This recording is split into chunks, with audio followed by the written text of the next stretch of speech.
Tole 166 kutaa shanaffaa kana keessatti immoo eenyummaa bineensota Daani'el boqonnaa 7 walii wajjin ilaalla. Kutaa darbee keessatti walitti dhufeenya yookiin immoo wal fakkeenya bineensa mul'ata Yohaannis boqonnaa 13 fi bineensota Daani'el boqonnaa 7 keessatti argaman kana ilaallee turre. Namoonni kutaa darbee hin ilaalin irra deebi'aatii dudduuba deebi'aa boqonnaa kutaa jalqabaatii kaasaatii ilaala yoos malee isinii galuu dhiisuu danda'a waan ta'eef jechuudha. Kutaa kana keessatti ammoo Daani'el boqonnaa 7 keessatti bineensonni ibsaman kun eenyu fa'ii kan jedhu walii wajjin ilaalla jechuudha. Maaliif jennaan bineensichi mul'ata Yohaannis boqonnaa 13 keessatti lakkoofsi maqaa isaa 666 ta'e sun bineensa as keessatti illee ibsame waan ta'eef kanaaf eenyummaa isaa hubachuudhaaf as dhufuun dirqama nutti taate jechuudha. Isinii galee? Walumaa galatti amma waa'ee bineensaa yeroo kaasnu maal jechuu keenya akka ta'e kutaa darbee keessatti illee ilaallee turre. Bineensa jechuun iddoo kanatti bineensa jedhamee kan ibsame Daani'eliif yeroo hiiku ergamaan Gabri'eel maal jedhee bineensi gurguddaan arfan kun mootota arfan ka'anii lafa kana irratti mo'aniidhaa jedhee hiikeera jechuudha. Aniif isin hiikkaa addaatti kennuu nu barbaachisu bineensonni kun mootota addunyaa kana bulchaa turanidha jechuudha. Yookiin immoo bulchuuf jiranidha jechuudha. Isinii galee lakkoofsuma 23tti yoo deemtanii ilaaltan immoo egaa inni anatti himu sun jedhee bineensi inni arfaffaan immoo mootummaa isa arfaffaa ta'ee biyya lafaa irratti argamuuf jiruudha jedha jechuudha. Isinii galee kanaafiyyuu yeroo waa'ee bineensota Daani'el boqonnaa 7 kana keessaa yeroo kaasnu sammuu keenya keessaa qabaachuu kan qabnu mootota biyya lafaa kana bulchanidha jechuudha.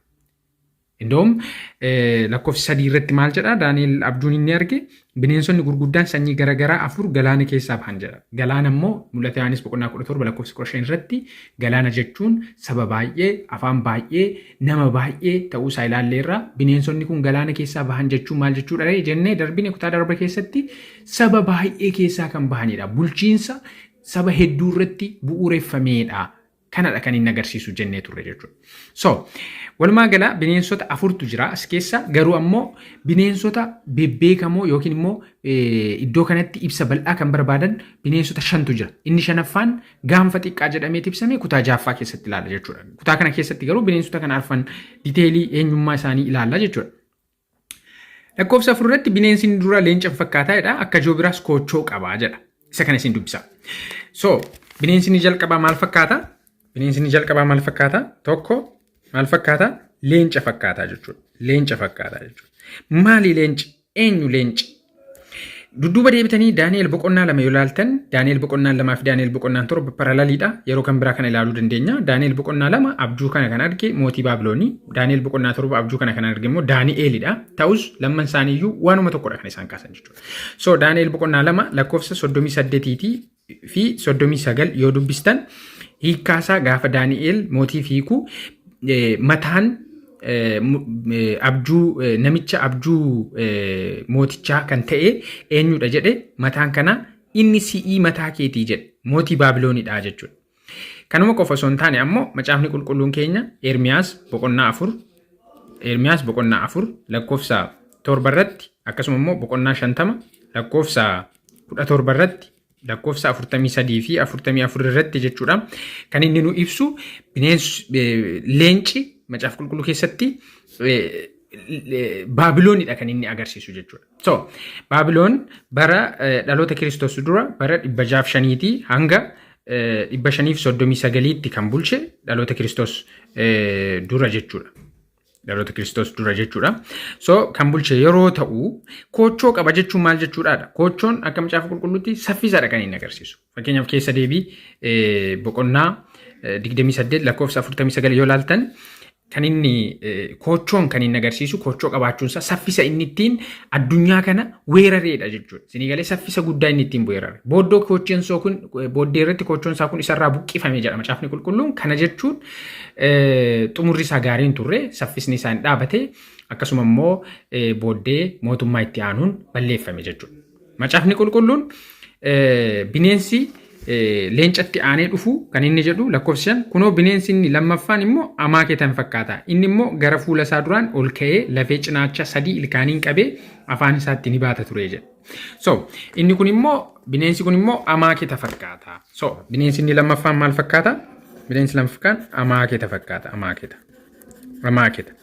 Amaakenni kun immoo gara fuula isaa duraan karaa tokkoon ol ka'aadha. karaa tokkoon immoo gadi bu'aadha jechuudha. Afaan isaa keessaa immoo lafee sadii qaba.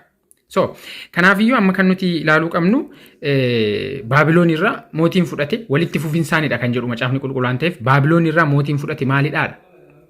Kanaafiyyuu Daani'el boqonnaa 5 lakkoofsa 28 keessatti gaafa mootichi Beelshaazar mootiin Baabiloon gaafa inni mi'a mana qulqullummaatiin dhugaatii dhuguudhaan yakka guddaa gaafa inni hojjetu harki tokko dhuftee barreeffama meenee teqel ufaarsin kan jedhu barreessite girgiddaa irratti mootichi kan arge hiikaa kana gaafa Daani'elitti himu teqel fares jechuun gargar cabe jechuudha. Kanaaf mootummaan kee gargar cabe warra Meedoonii fi Faaresiif ni kenname jedha. Kanaafiyyuu itti fuftanii yoo ilaaltan galgaluma sana mootummaan Baabiloon hin diigame warri Daariyoos mootii biyya Meedoon mootummaa sana hin fudhatee jira. So kanaafiyyuu walumaa galatti mootummaan Amaaketni kan inni bakka bu'u mootummaa Meedoonii fi Faaresidha jechuudha. Meedoonii fi Faaresidha jechuudha. Kanaaf isaan kun irraa fudhatanii jechuudha. Bara 539 irraa kaasee hanga bara 331tti dhaloota Kiristoos dura jechuudha kan bulche mootummaa Meedoonii fi Faaresidha jechuudha. Lafeen cinaacha sadan afaan isaa keessa jiru biyyoota gurguddaa bulchiinsa gurguddaa yeroo sana inni injifateedha. Kan akka Leeyidiyaa fa'aa, kan akka Baabiloon, kan akka Ijipti jechuudha. Isaan kana sadani lafeen cinaacha afaan isaa keessatti argame sun jechuudha. Bineensi inni itti aanu bineensa qeerransa fakkaatudha. Lakkoofsa 6 yoo ilaaltan kana booddees kunoo bineensa biraa kan qeerransa fakkaatu nan arge. Bineensichi dugda isaa irraa kochoo isa akka kan allaatti afur mataa afuris qaba ture jedha. Mootummaan hin kenname jedha. So kanaafiyyuu inni kun immoo kochoo afur mataa afuris qabaa jedha. Eenyudha inni? Sadaffaan kun qeerransa. Achiin inni immoo kanaaf amma kan nuti ilaaluu qabnu mootummaa Meedoonii fi Faares kanarraati maaltu fudhatee kan jedhu macaafni qulqulluun nuuf akka deebisu ilaalla jechuudha. Daani'el boqonnaa 8 yoo ilaaltan kana keessatti immoo Daani'el boqonnaa 8 yoo ilaaltan Daani'el boqonnaa 8 keessatti korbeessi hoolaa tokko ni argitu. Korbeessi hoolaa kun baay'ee guddatee ture. Gaanfa lama gurguddaa kan qabu ture. Booddee keessa korbeessi hoolaa kun korbeessi reettii immoo dhufeeti. Korbeessa hoolaa kana balleesse jechuudha. Akkasittiin argitu Daani'el boqonnaa 8 keessatti jechuudha. So kanaafiyyuu maaliif iddoo kana dhufe mootummaa Meedoonii fi Faares irraatii eenyu akka fudhate nuuf hima waan ta'eef jechuudha. Isin galee guutummaa isaas hin dubbisa. Korbeessi hoolaa gaanfa lama qabu ati argite sun mootota Meedoonii fi Faares hin argisiisa. Mootummaa Meedoonii fi Faares. Eshi korbeessi reettii inni dabasaa qabu sun immoo mootummaa Giriik argisiisa. Gaanfi guddaan ija isaa lamaan gidduu tures mootii isaa isa jalqabaati jedha. Booddee immoo gaanfonni afur gaanfi isaa hin cabee booddee qooda isaa immoo iddoo kan akkan argitan qooda isaa gaanfonni bakkeetti mul'atan afur gara golee waaqaa afanitti hin ba'anii jedha. Gara Daani'el boqonnaa 7 achi yoo deebitan qeerransi mataa afur qaba jedha. Iddoo kanatti immoo gaanfa afur jedha. Mootummaa isaa inni jalqabaa Alexander the Great. Achiin booddee jeneraalonni isaa arfan gaafa Alexander the Great gaafa inni du'u mootummaa gargar hiratanii jechuudha. Jeneraalonni isaa arfan kun eenyufaati? Kan akka Cassander, Lysimachus, Ptolemy, Seleucus isaan kun seenaadha jechuudha. So walumaa galatti qeerransi kun kan inni bakka bu'e eenyu jechuudha? Mootummaa Impaayera Giriikidha jechuudha. Impaayera Giriikiin bakka bu'a jechuudha. Impaayerri Giriik dhaloota Kiristoos dura bara 331 irraati hanga bara 168tti bulchee jechuudha dhaloota Kiristoos dura. So isaan kun sadan kanadha jechuudha. Kanatti aanee kan jiru bineensa sodaachisaa naasisaa garmalee jabaa macaafni qulqulluu kan jiru. Xiyyeeffannoo Daani'el boqonnaa 7 illee kan ta'e jechuudha. Maalidha? Kana booddees kunoo bineensi afraffaan halkan mul'ataan nan argee inni bineensa sodaachisaa naasisaa garmalee jabaa ture ilkaan sibiiraa gurguddaas qaba. Bineensichi hin nyaate hin caccabse isa hafe immoo miila isaatiin irra ejjete inni bineensota isa dura turan irraa kan gargar ta'edha. Gaanfa 10 qaba ture jedha. So amma egaa itti fuftanii isin ilaaluu dandeessu. yeroon nan xumursiisu. Bineensi inni arfaffaan bineensa sodaachisaadha. Inni kun bineensi kuni garmalee jabaa naasisaa maqaallee hin kennamneef jechuudha. Bineensa sodaachisaa. Bineensa sodaachisaa. Just sodaachisaa. Wanti kan biraan jiru. Sodaachisaa. Bineensa sodaachisaa. Inni kuni maal qabaa? Maal qabaa? Gaanfa 10 qaba. Gaanfa 10. Gaanfa 10 qaba. Gaanfa 10 qaba. Macaafni qulqulluun keenya waa'ee gaanfota kanaa otoo ibsiin hin hafne. Otoo ibsiin hin hafne. Keessumaa bineensa arfaffaa jechuudha. Gaanfotni kurnan kun maalidha kan jedhu jechuudha. Bineensi arfaffaan jedheeti lakkoofsi 24 maal jedhaa? Gaanfonni kurnan mootota 10 warra mootummaa kana keessaa ka'uuf jiranidha. Mootota kana booddee isaanirraa garaagara kan ta'e mootiin biraa tokko hin ka'a. Mootota 3 gadi deebisa. So kanaafiyyuu mootummaa kana keessaati mootiin kan biraa tokko hin ka'a garuu mootota 10dha. Mootummaa kana keessaa kan ka'u kan jedhu jechuudha. So kanaafiyyuu mootummaan kun bakka lamatti qoodama jechuudha. Bakka lamatti qoodama. Inni tokko mootummaa gaanfa 10 iddoo tokkotti kan qabu ture jechuudha. Mootummaa isa jalqabaa jechuudha. Booddee immoo gaanfi xiqqaan tokko immoo kaateet inni lammaffaan immoo mootota 3 gad deebistee achiin bara tokko bara lamaaf walakkaa ji'a 42 akkasuma immoo guyyaa 1260 kan nuti jennee kanaan dura ibsine walumaa gala immoo waggaa 1260 turtii turu bulchiinsa kan gaggeessu jechuudha. Bineensi arfaffaan kun kanaafiyyuu Giriik irraa kan fudhate Roomaadha jechuudha. Mootummaa Roomaadha. Mootummaan kun bara Kiristoos dachee kanarra dhufellee kan bulchu ture mootummaa kanadha jechuudha. Mul'ata Yohaannis boqonnaa 12 yoo ilaaltan akkaataan inni ittiin ibsame bifa addaatiin ibsameera. Yeroo dubartittiin ilma siiqqee sibiilaatiin saba isaa tiksuuf jedhu gaafa isheen deessu inni immoo jalaa liqimsuuf ture jedha. Akkamittiin akka Heroodis gaafa Kiristoos dhalate Kiristoos ajjeesisuudhaaf jecha ajaja seexanaatiin jechuudha. Isinii galee qodaa seexanaa ta'uudhaan Kiristoosin ajjeesisuudhaaf jecha daa'imman hedduu akkamitti akka inni ajjeesise kan argisiisudha jechuudha. Iddoo kanatti kan ibsame jechuudha. So kanaaf mootummaan inni arfaffaan bineensa sodaachisaa kan jedhame mootummaa Roomaadha jechuudha. Wanti ifa ta'uu qabu gaanfonni kurnan kun eenyudha mootota kurnan macaafni qulqulluun kan jedhu isa jedhudha jechuudha. Macaafni qulqulluun mootota 10 kan jedhu Roomaa keessaa kan ba'an eenyu isaanii kan jedhu. Keessumaa bulchiinsi Roomaa kuni bara 168 dhaloota Kiristoos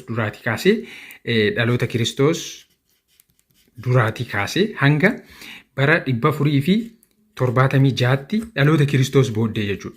Dhaloota Kiristoos booddee kan itti fufuudha jechuudha. Bulchiinsi bineensa arfaffaa kana kan jennu jechuudha. Booddee bineensa gaanfa xiqqaa sanatu yeroo dheeraa bulcha ture waan ta'eef jechuudha. So kanaafiyyuu bara kana keessatti gaanfonni kurnan mootota kana keessaa ka'an eenyu fa'ii kan jedhu akkasiin hubattaniin barbaada. Inni jalqabaa Visigoos kan jedhu. Visigoos kuni afaan maqaa ammaatiin Ispeenidha. Gaanfonni 7 iddoo kanatti gaanfi tokkichi biqilee otoo gaanfota 3 inni buqqiseetiin ala kan jiran Awurooppaa lixaa har'aati kan isaan ta'an jechuudha. Isinii galee kan akka Ispeen, Anglo-Saxon maqaa duriiti. Anglo-Saxon inni immoo Ingilaandidha. England. Frankis maqaa duriiti kuni maqaa ammaatiin French. Isinii galee Alemaanii maqaa ammaatiin Germany. Akkasuma immoo Burjudians maqaa ammaatiin Switzerland. Akkasuma immoo Lombard maqaa ammaatiin Itaalii. Akkasuma immoo Suivii maqaa ammaatiin Portugal jechuudha. Isaan kun 7 Awurooppaa lixaa ammaati. So warroonni 3 gaanfa xiqqaan sun ka'ee isaan buqqise immoo biyyoota kan akka Heerulii seenaa kana isin abbaan isinitti tole argachuu dandeessu. Ostrogoth fi Vandals kan jedhaman jechuudha. Vandals isaan kun mootummoota sadan gaanfi xiqqaan ka'ee dhabamsiisedha. Waa'ee gaanfa xiqqaa sana kutaa itti aanu keessatti ni ilaalla waan ta'eef bal'inaan ammaaf garuu gaanfonni kurnan isaan kana jechuudha. Speen, Ingilaand, Firaans, Jarmanii, Switzerland, Itaalii, Portugal isaan kana jechuudha. Achiin kanneen buqqifaman immoo Heerulii, Ostrogos, Vandarsi kan jedhamudha jechuudha. Gaanfi xiqqaan kun immoo achiin booddee ni ka'a jechuudha. Isadha kan waaqayyo irratti waan gurguddaa hojjetaa kan jedhame jechuudha. So amma kutaa itti aanu keessatti walumaa galatti kan nuti arginu waa'ee gaanfa xiqqaati Daani'el boqonnaa 7 keessaa jechuudha. Nana mana kutaa itti aanu keessatti waan baay'ee akka nuti barannuu fi eenyummaan bineensa lakkoofsi maqaa isaa 666 jedhame kun akkasuma immoo 666 maal akka inni ta'e inuma hubannaa jedhee nana manaa jechuudha. Hin hubannaa jedhee nana mana. Fayyaa Waaqayyo isin eebbisu waan dhaggeeffattaniif.